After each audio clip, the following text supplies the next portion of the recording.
NaNoWriMo, short for National Novel Writing Month. It comes around every November. The goal? To write a novel in a month. What constitutes a novel? Someone somewhere decided 50,000 words minimum.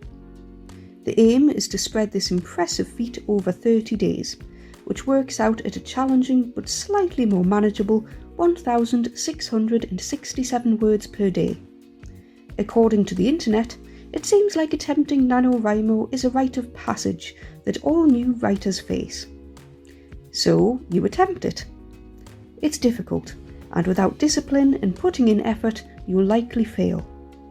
And if you succeed, well done. You feel exhausted but accomplished. You produced a thing, a tangible piece of writing that vaguely looks like a decent chunk of a first draft. You might decide to try and maintain your newfound momentum afterwards, still riding the high of your newfound writing output. But inevitably there comes a crash. You take a break, just for one day, which becomes 2 days, then a week, then a month. And that's fine, right? That's what people tell you to do anyway, isn't it?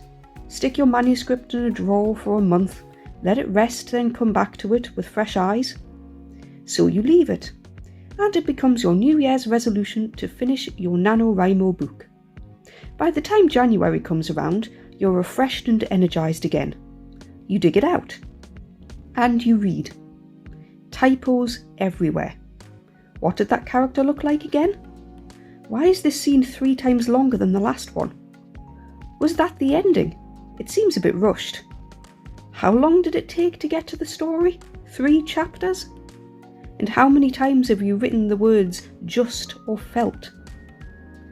By the time you talk yourself out of simply running a spell check then designing the book cover, you realise there's a lot to do, and it won't necessarily be ready for the next round of pitch wars.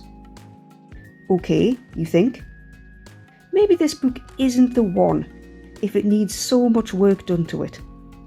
And it is halfway through Preptober. So I'm a few weeks behind, but I managed last year, and I've learned a lot since then. This time will be different, won't it? If there's one thing living with chronic fatigue has taught me, it's patience. If something's worth doing, it's worth giving it the time to do it well. Ideas like NaNoWriMo have their merits. They're great at making something large seem manageable, and at generating a buzz around writing that's unlike any other time of the year. The writing community comes alive, with a flurry of live streams where everyone writes together. Stuck in a rut and want to try a new genre but without committing to it? Perfect! Here's your chance. On the other hand, you have people who work, look after families, study while supporting themselves working part-time, while hoping that if they just push themselves for this 1 month out of the year, then they can finally make their writer dreams come true. Writing a novel usually takes years.